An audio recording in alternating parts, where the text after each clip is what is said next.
Podcast todavia. Podcast todavia. Podcast todavia. Podcast todavia. Podcast todavia. Bem-vindos, eu sou a Luísa Thompson. Eu sou a Isadora Hoff. Eu sou Leandro Santos. E eu sou a Luísa Moscato. E esse é o podcast Todavia. No episódio de hoje, o professor Alexandre Ziani de Borba falará sobre virtudes intelectuais e educação. Gostaríamos de explorar algumas memórias da tua formação na FSM, tanto aqueles casos que se costuma chamar de prata da casa, fez graduação, mestrado, doutorado e agora pós-doutorado na FSM. Conta pra gente um pouco mais da tua experiência no curso, pontos altos, pontos nem tão altos, elogios, críticas, sugestões. Bom, eu tenho muito orgulho da UFSM. Eu nasci ali no USM, meus pais eram da Casa dos Estudantes, eu morei ali até os 4 anos e meio.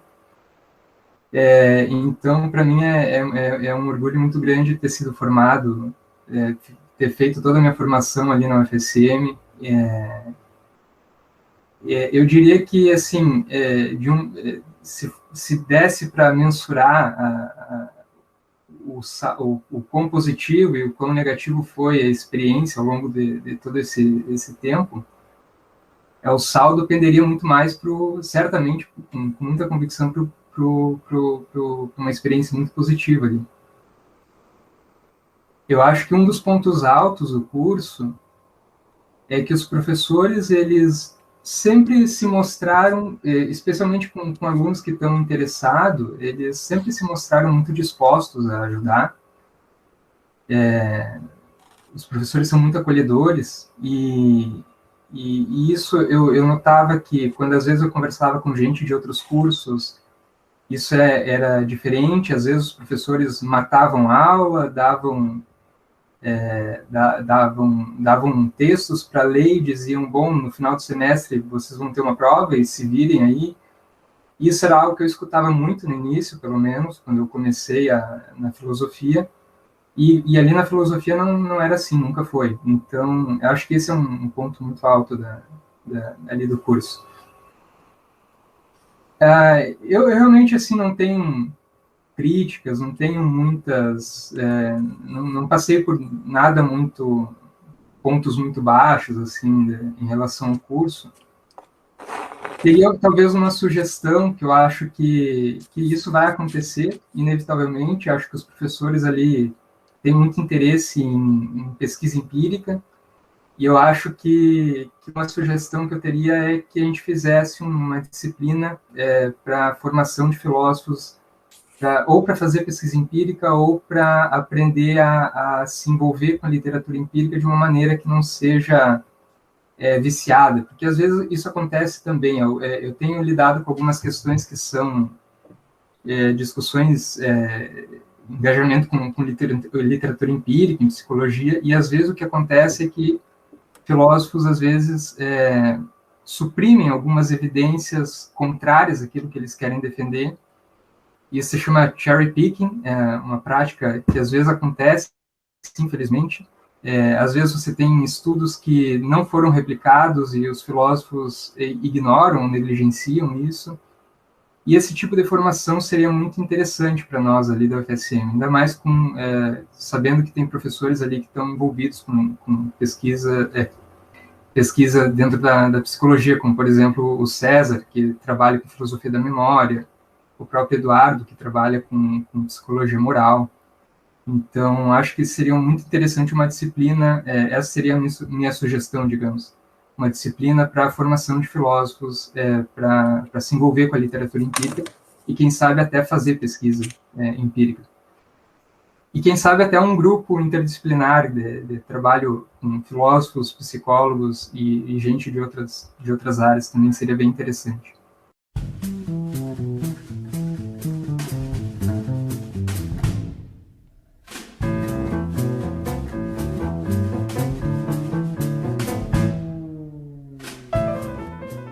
Bom, tu sabe que essa sugestão é mais do que bem-vinda, né, Alexandre? E eu tenho certamente o interesse de desenvolver, né, um grupo que seja mais interdisciplinar. O problema é que eu ainda não conheço, vamos dizer assim, suficientemente os professores dos outros cursos ao nosso redor. Eu estou tentando diminuir a minha ignorância sobre que, por exemplo, o pessoal que trabalha na Neuroliga, o pessoal que trabalha, eventualmente, no curso de psicologia, que possa ter interesse, né, em psicologia experimental, coisas assim, mas eu acredito que esse tipo de sugestão ele está no espírito do tempo, assim, né? Cada vez mais a gente tem trabalhado filosofia mais próxima, né, de resultados de ciências empíricas, né?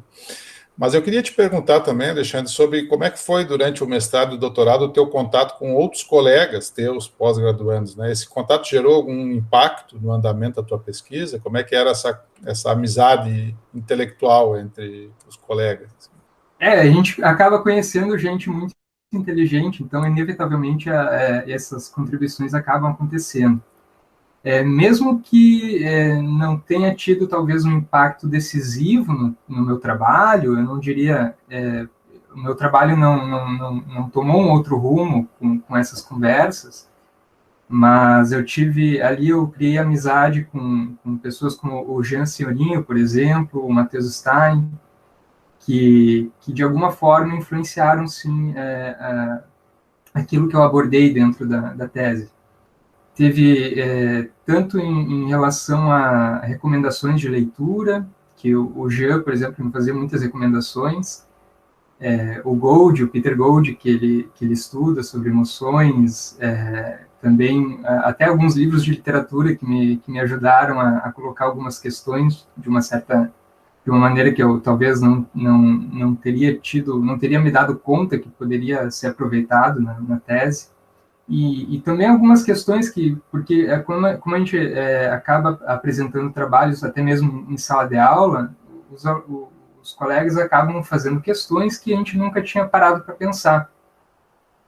Então, aconteceu também de eu estar apresentando um trabalho sobre virtudes, e a Mariane, por exemplo, a Mariane Farias, que foi uma colega que eu tive, ela estava no mestrado quando eu estava entrando no doutorado, ela colocou algumas questões que eu nunca tinha parado para pensar, e isso certamente teve alguma contribuição, sim, na minha tese.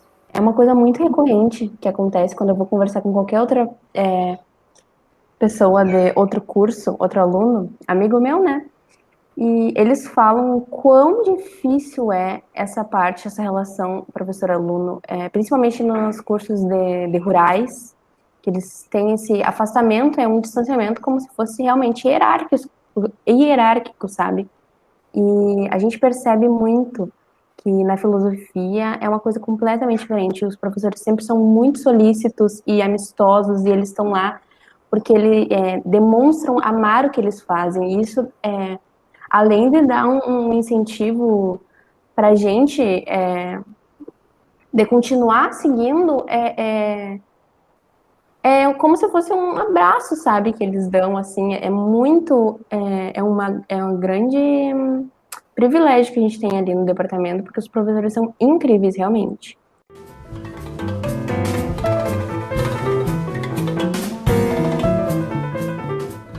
Um dos conceitos centrais da tua pesquisa, tanto no mestrado quanto no doutorado, é o conceito guarda-chuva de virtudes intelectuais. Depois de tanto tempo estudando esse tópico, qual é a definição que mais te agrada? Tem duas grandes concepções de virtude intelectual na literatura. Uma concepção confiabilista, como a gente chama, e outra uma concepção responsabilista. O que seria a concepção confiabilista? Na concepção confiabilista, virtude intelectual é uma disposição estável para a formação de crenças que é conducente à verdade, ou seja, ela é uma disposição estável que probabiliza a tua chance de formar mais crenças verdadeiras do que falsas. Numa concepção responsabilista, o que conta como virtude intelectual é que seja também uma disposição estável para a formação de crenças, mas o que caracteriza a disposição como uma virtude intelectual é que ela expressa uma preocupação, um zelo com bens que a gente chama na literatura de bens epistêmicos, como conhecimento, entendimento, aprendizado, a verdade. Então, de um lado, você tem um foco em uma disposição que é, de fato, conducente à verdade, e do outro lado, você tem uma concepção que entende a virtude intelectual como sendo, como expressando uma preocupação com a verdade, não necessariamente conduzindo à verdade. Só que se a gente vai parar para pensar, na verdade, essas duas concepções, elas são usadas na literatura, elas são governadas por um sentido mais central da noção de virtude intelectual. No fundo, o que a gente está falando são de disposições estáveis apropriadas para a formação de crenças.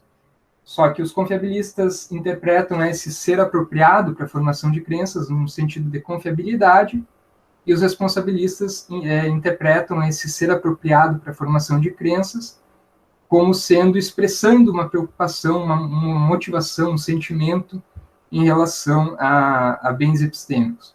Então, basicamente, eu acho que é totalmente legítimo tanto o uso confiabilista como o uso responsabilista. Eu acho que, dependendo do que a gente está interessado em teorizar dentro da epistemologia, a concepção confiabilista ela é mais interessante do que a responsabilista em alguns casos, em outros casos a concepção responsabilista é mais interessante. Então, eu sou, digamos assim, dentro da minha tese, eu trabalho com a noção, com uma concepção mais próxima do responsabilismo. Mas isso não é porque eu estou convencido do responsabilismo das virtudes, é porque dentro do assunto que eu quero tratar, que é a educação, a noção responsabilista ela é mais conveniente. Então, eu não sou um responsabilista por convicção, mas por conveniência, na verdade. E aí, dentro dessa concepção responsabilista, eu diria que a minha definição preferida como eu começo a tese, o primeiro capítulo, destacando que uma virtude intelectual, que são, no caso da concepção responsabilista, virtudes de caráter intelectual, como honestidade intelectual, humildade intelectual, elas são traços de caráter e excelências que constituem o processo de amadurecimento intelectual das pessoas. Essa é a minha definição favorita para virtudes de caráter intelectual, entendida mais próxima dentro do responsabilismo.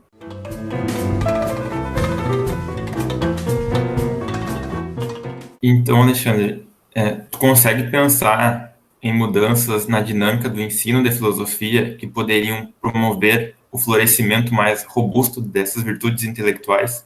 Então, eu acho que eu fui formado no bacharelado, né? Eu fiz o bacharelado. E no bacharelado, a partir do 4º semestre até o final, até o 9º semestre, nós temos as POFs, né? Pesquisa orientada em filosofia. E muitas dessas pesquisas orientadas em filosofia, elas te dão liberdade, elas têm uma restrição de área. Você tem lá uma POF que é sobre filosofia da linguagem, uma POF que é sobre metafísica, uma POF sobre epistemologia, mas você tem, dentro dessa área, você tem liberdade para assumir um assunto e pesquisar aquele assunto que te interessa mais dentro daquela área. E o resultado disso, pelo menos na minha experiência lá dentro, foi extremamente interessante, porque os alunos, toda semana, eles traziam cada um a sua pesquisa e a gente acabava dialogando sobre o que a gente estava pesquisando quais eram as ideias que a gente vinha tendo sobre o assunto. E isso fazia um ambiente bastante interessante de pesquisa e diálogo, que eu acho que é um ponto-chave assim, para a formação de virtudes. Esse aprender a pesquisar, pesquisando, aprender a debater, debatendo, né? Eu acho que isso é um ponto crucial. Então, eu acho que o bacharelado na filosofia, eu acho que ele fez acho que esse desenho que eles têm de pesquisa orientada foi muito pertinente assim, para a formação de pesquisadores. E aí, de resto, eu teria talvez algumas experiências com professores dentro da filosofia, a Janine Sattler, que chegou a me dar algumas aulas, tanto na graduação como na pós-graduação, antes de sair para a UFSC. o próprio César, que dava também aulas que tinham um pouco dessa dinâmica de toda semana trazer alguma coisa a respeito de um determinado assunto, que era o assunto da disciplina que ele estava dando. E esse tipo de ensino me parece que engaja muito os alunos. Os alunos acabam, até porque precisam trazer alguma coisa, né? Em determinadas semanas, eles acabam participando mais. E eu acho que esse ensino, esse envolvimento mais ativo com a própria educação é crucial assim, para a formação dessas virtudes. Essa forma que vocês tinham de trocar as pesquisas era numa configuração tipo de seminário? Como é que rolava? E aí você escolhia o tema que te interessava mais, e você toda semana, ou pelo menos dentro de determinadas semanas que você ficava incumbido de trazer o tema que você está pesquisando, você trazia, você apresentava o assunto, os alunos e o professor debatiam dentro da sala ali. Era uma sala pequena, porque nós éramos em 8, eu acho. Os alunos do bacharelado eram bem poucos que ficaram nessas POFs. E então a gente formava uma roda ali na mesa. Acho que eu não lembro o número da sala, mas é uma sala que se usa muito para fazer reuniões de grupo, assim. E ali a gente apresentava o assunto e debatia o que a gente estava fazendo, o que a gente estava pesquisando. Não, eu achei bem interessante porque na licenciatura, não sei se o pessoal também sente falta disso, quase não tem apresentação de trabalho falada, assim, ou seminário, ou essas trocas. Ou eu não fiz cadeira o suficiente ainda para saber, mas eu acho que apresentar para turma, eu não apresentei nenhum trabalho. Só mandava os artigos, é só escrever e mandar. Sim, comigo foi a mesma coisa também. Mas essa é uma diferença, né, Luísa, da dinâmica entre bacharelado e licenciatura. Quer dizer, enquanto que no bacharelado tem a dinâmica das POFs, né, que são essas disciplinas orientadas para pesquisa, vamos dizer assim, e essa é um dos traços característicos do bacharelado. O bacharelado não tem, por exemplo, a experiência que vocês têm de participar, por exemplo, em situações de sala de aula, né, a experiência da residência pedagógica, a experiência do PIBID, né, esse tipo de disciplina que ensina a ensinar, vamos dizer assim, nesse contato com a parte, né, propriamente de dinâmicas de sala de aula. Então, são especialidades, né, quer dizer, a ideia de um curso de bacharelado em filosofia é que você esteja apto a fazer pesquisa em filosofia, enquanto que na licenciatura que você esteja apto a lecionar filosofia. Eu sinceramente, eu acho que no fim essas coisas são meio que, não vou dizer que são competências muito diferentes entre si, elas guardam, obviamente, diferenças, né? Mas elas podem se encontrar em algum momento, mas essas são as especificidades. Sinceramente, eu gosto bastante desse negócio das POFs, né, no bacharelado. Eu acho que é uma grande sacada aqui da estrutura curricular da UFSM. Não é exatamente assim em outras universidades que eu conheço, por exemplo, de ter essa dinâmica tão focada na pesquisa, assim, ao final do curso, né? É bem interessante. Pois eu achei bem legal. Mas podia ser usado também, sei lá, uma metodologia para a gente aprender em sala de aula. Mas enfim, eu não vou... Nós vamos sugerir uma reforma de currículo aqui, orientada para virtudes intelectuais. Nós vamos chamar o Alexandre, ele vai nos dar uma consultoria, e a gente vai reformar a licenciatura com base para melhor perseguir virtudes intelectuais. O que tu acha, Alexandre? Tu topa o desafio, não? Isso aí. Top. De graça ainda.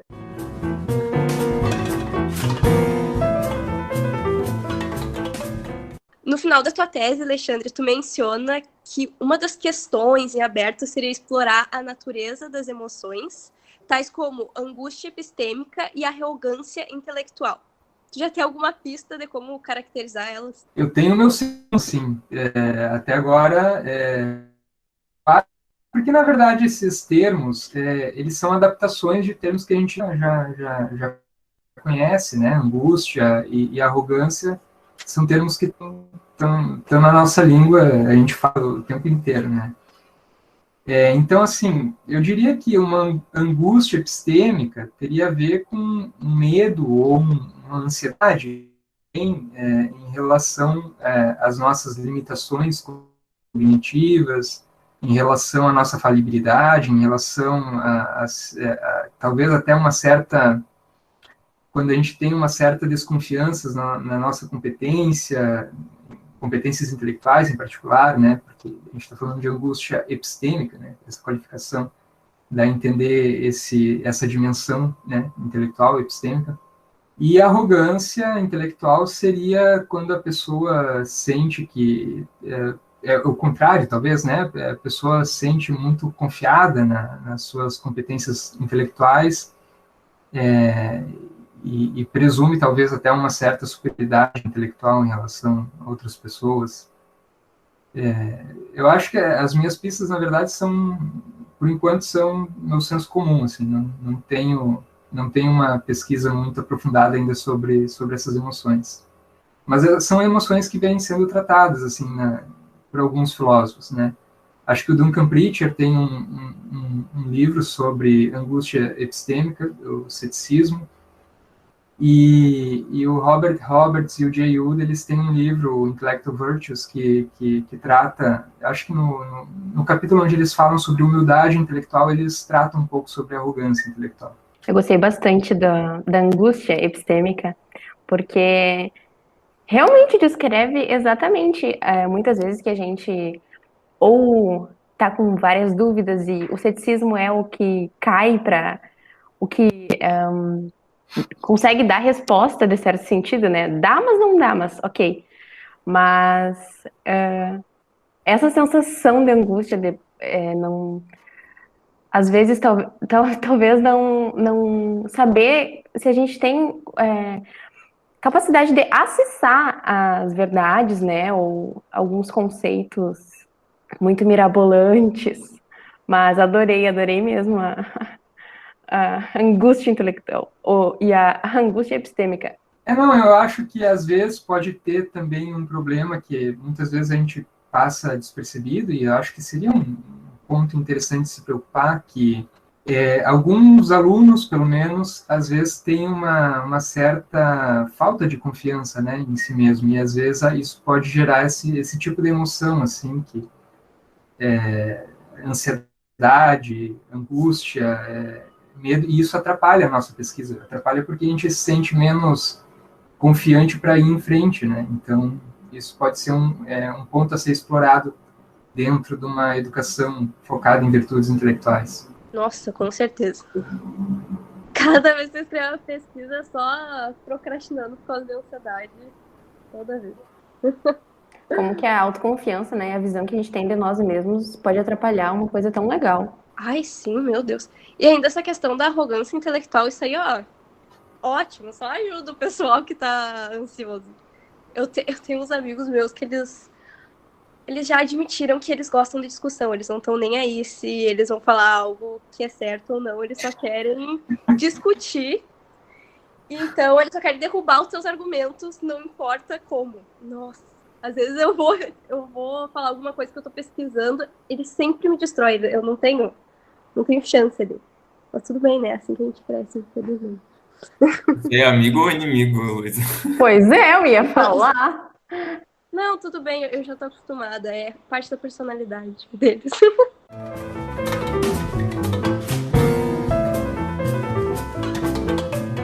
E, Alexandre, de um modo mais geral, como tu avalia a situação da inserção profissional do pós-graduando em filosofia no Brasil nos dias que correm? Tu já ingressou na maratona de seleções e concursos? Pois é, eu não tenho dados assim sobre quantos pós-graduandos em filosofia ficam desempregados, quantos são formados a cada ano. Gostaria de ter esses dados para poder falar. E acho, na verdade, que seria algo interessante, né, a gente fazer esse tipo de trabalho para ter uma dimensão de quantos saem do doutorado e ficam desempregados, assim. Não tem muito mercado de trabalho, a demanda por filósofos não é o que a gente gostaria que fosse, não há tanta demanda para o tipo de trabalho que a gente faz.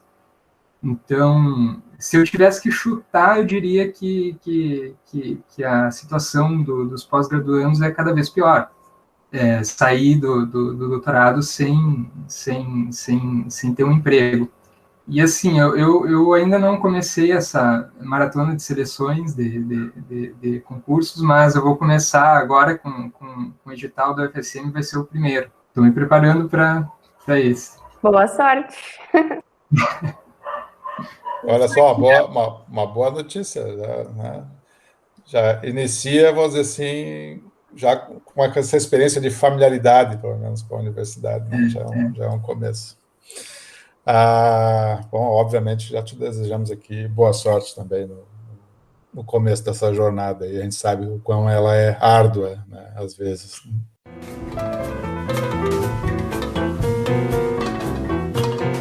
Mas, Alexandre, agora a gente chega naquele momento onde nós fizemos aquelas perguntas mais esperadas por todos, assim, que são as perguntas que a gente faz para os nossos entrevistados, né? E a primeira delas é aquela que vai tentar buscar as razões pelas quais tu veio fazer filosofia, ou o que te levou a fazer filosofia. E na adolescência eu comecei a me interessar por literatura e filosofia, e eu tive um professor no ensino médio, o Rui Alberto Castilhos Ferreira, e esse professor, ele me inspirou, assim, me influenciou dentro para começar a estudar mais filosofia. Ele deu um semestre, eu acho, dentro do lado para nós, do ensino médio, porque ele ficou sobrecarregado, ele tinha que dar aula também para o ensino superior, e ele estava mais ou menos quebrando um galho ali, porque faltava professor de filosofia naquele momento para dar aulas de filosofia. Foi naquele momento em que a disciplina de filosofia era uma obrigatoriedade que o professor fosse formado, né, em filosofia para poder dar aula. E então ele começou a dar aula para nós, mas em 6 meses ele teve que ficar só focando no ensino superior.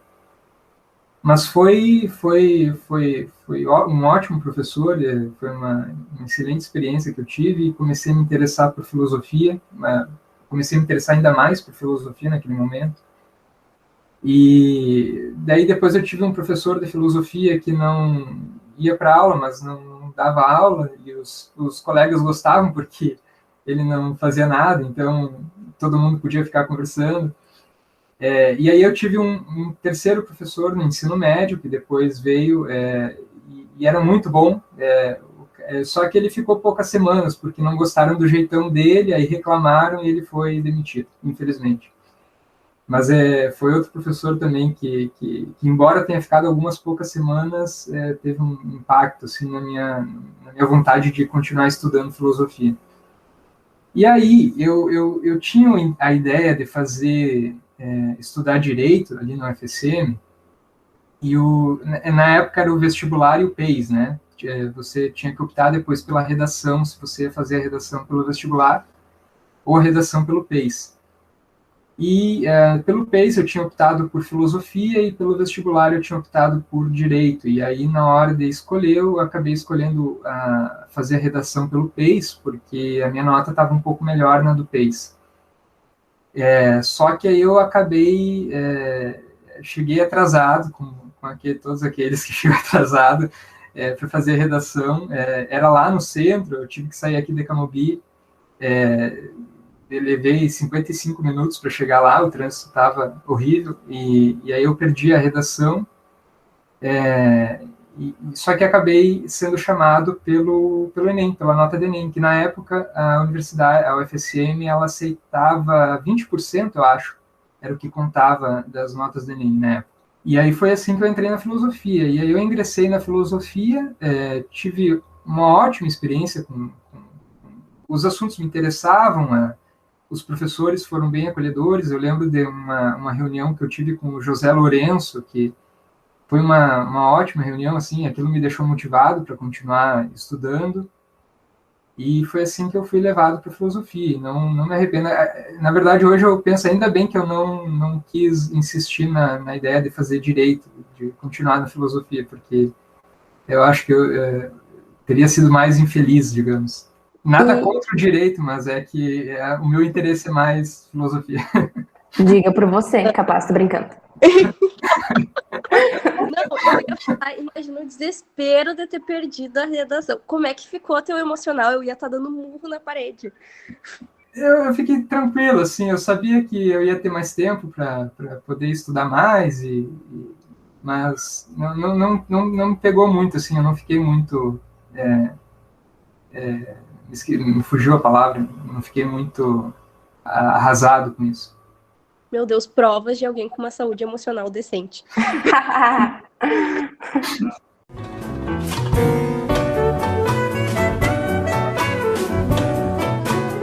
Mas então vamos para a última pergunta, Alexandre. Qual o papel que a filosofia pode vir a cumprir na vida das pessoas? Eu acho que essa pergunta admite mais uma resposta, né? Porque, assim, eu acho que, ao mesmo tempo, a filosofia sempre teve impacto na vida das pessoas, mesmo quando as pessoas não tinham ciência de que aquele impacto era por pensadores, por filósofos que pensaram certas questões, como filosofia política, por exemplo. Mas também eu acho que eu encaro filosofia, ciências e outras áreas como uma espécie de convite para o amadurecimento intelectual. Então, isso não significa dizer que quem estuda filosofia vai ser mais intelectualmente maduro que outras pessoas, mas significa que a filosofia te oferece uma oportunidade para você, se dedicando aos estudos, você amadurecer em relação a questões nesse âmbito da vida humana. E eu diria que esse é o principal impacto positivo que a filosofia pode cumprir, né, na vida das pessoas. Porque, inevitavelmente, a pesquisa, a atividade filosófica, ela vai te envolver, ela vai te exigir rigor, ela vai te exigir metodicidade, ela vai te exigir criatividade, ela vai te exigir disciplina. Então, é uma grande oportunidade para esse processo de amadurecimento intelectual. Eu diria que esse como eu vejo, pelo menos, um dos principais papéis que a filosofia pode cumprir na vida das pessoas.